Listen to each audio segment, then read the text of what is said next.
Pernahkah Anda merasa hidup Anda diganggu oleh kuasa gelap, mimpi buruk, tekanan batin, atau hal-hal aneh yang sulit dijelaskan? Itulah yang juga dialami oleh Padre Pio. Di balik kehidupan doanya yang penuh mukjizat, ia mengalami pertempuran rohani yang sangat berat. Banyak kesaksian menyebutkan bahwa serangan-serangan itu semakin kuat ketika ia menolong orang-orang yang kerasukan dan membawa mereka kembali kepada Tuhan. Berikut adalah kisah dan surat asli Padre Pio tentang pertempurannya melawan kuasa kegelapan. Pertempuran antara Padre Pio dan setan menjadi semakin sengit ketika ia membebaskan orang-orang yang kerasukan.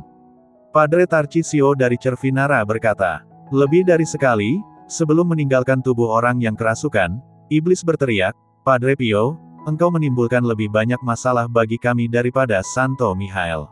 Atau, 'Padre Pio, jangan mencuri tubuh orang-orang dari kami, maka kami tidak akan mengganggumu.'" Padre Pio juga menggambarkan serangan-serangan iblis dalam banyak suratnya kepada para pembimbing rohaninya.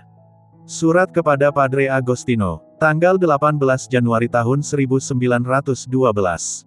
Iblis tidak mau kalah dalam pertempuran ini.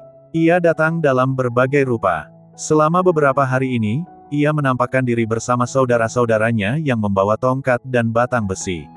Salah satu kesulitannya adalah mereka datang dalam berbagai penyamaran. Beberapa kali mereka melemparkanku dari tempat tidur dan menyeretku keluar kamar. Namun, aku tetap sabar. Aku tahu bahwa Yesus, Bunda Maria, malaikat pelindungku, Santo Yosef, dan Santo Fransiskus selalu bersamaku. Surat kepada Padre Agostino, tanggal 5 November tahun 1912. Padre terkasih, karena kemurahan Tuhan, ini adalah surat keduaku untukmu, dan isinya hampir sama dengan surat pertama.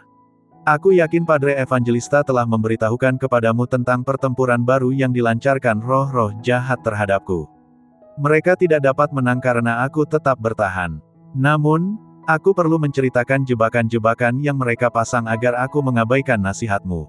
Surat-suratmu adalah satu-satunya penghiburan bagiku, dan aku memuliakan Tuhan karena surat-surat itu mengacaukan roh-roh jahat. Aku tidak dapat menggambarkan betapa hebatnya mereka menyerangku. Kadang-kadang aku merasa akan mati. Sabtu lalu aku benar-benar merasa mereka hendak membunuhku. Aku tidak tahu harus meminta pertolongan kepada orang kudus yang mana. Aku memanggil malaikat pelindungku, tetapi ia seakan datang terlambat. Akhirnya ia datang sambil melantunkan puji-pujian kepada Tuhan dengan suara malaikatnya.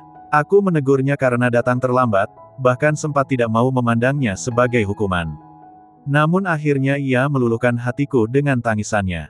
Ketika aku memandangnya, aku mengerti bahwa ia sungguh menyesal.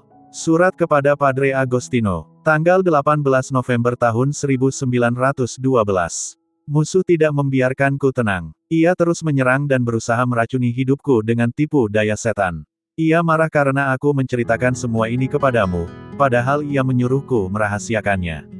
Ia berkata bahwa aku seharusnya hanya menceritakan pengalaman-pengalaman baik saja. Pastor telah mengetahui pertempuranku melawan roh-roh jahat ini. Karena itu, ia menyarankan agar aku membuka surat-suratmu di hadapannya.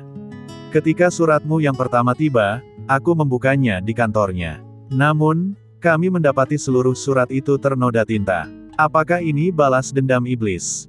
Aku tidak percaya engkau mengirim surat dalam keadaan seperti itu, terlebih karena engkau tahu penglihatanku kurang baik. Awalnya kami tidak dapat membacanya. Lalu kami meletakkan sebuah salib di atas surat itu, dan setelah itu kami dapat membaca sebagian isinya. Surat kepada Padre Agostino, tanggal 13 Februari tahun 1913. Sudah 22 hari Yesus mengizinkan setan melampiaskan murkanya atasku. Seluruh tubuhku memar akibat pukulan yang kuterima dari musuh kita. Bahkan beberapa kali mereka merobek pakaianku agar dapat menghajarku langsung pada tubuhku. Surat kepada Padre Benedetto, tanggal 18 Maret tahun 1913. Setan-setan itu tidak henti-hentinya menganiayaku, bahkan melemparkanku dari tempat tidur. Mereka juga merobek pakaianku agar dapat memukul tubuhku. Namun sekarang mereka tidak lagi menakutkanku. Yesus mengasihiku. Seringkali ia mengangkatku dan membaringkanku kembali di tempat tidur. Pertempuran rohani memang tidak terlihat oleh mata manusia. Melalui kisah Padre Pio, kita diingatkan bahwa kuasa kegelapan memang nyata, tetapi kuasa Tuhan jauh lebih besar. Di tengah serangan, ketakutan, dan penderitaan, Padre Pio tetap bertahan karena ia percaya bahwa Yesus, Bunda Maria, dan para kudus tidak pernah meninggalkannya. Bahkan ketika setan datang dengan penyamaran dan tipu daya, kuasa nama Yesus tetap mengalahkannya. Namanya adalah nama di atas segala nama yang membawa kemenangan, pembebasan, dan perlindungan bagi orang percaya yang hidup dalam ketaatan dan iman. Kisah ini mengajarkan bahwa iman, doa dan kedekatan dengan Tuhan memberi kekuatan untuk menghadapi kegelapan sebesar apapun.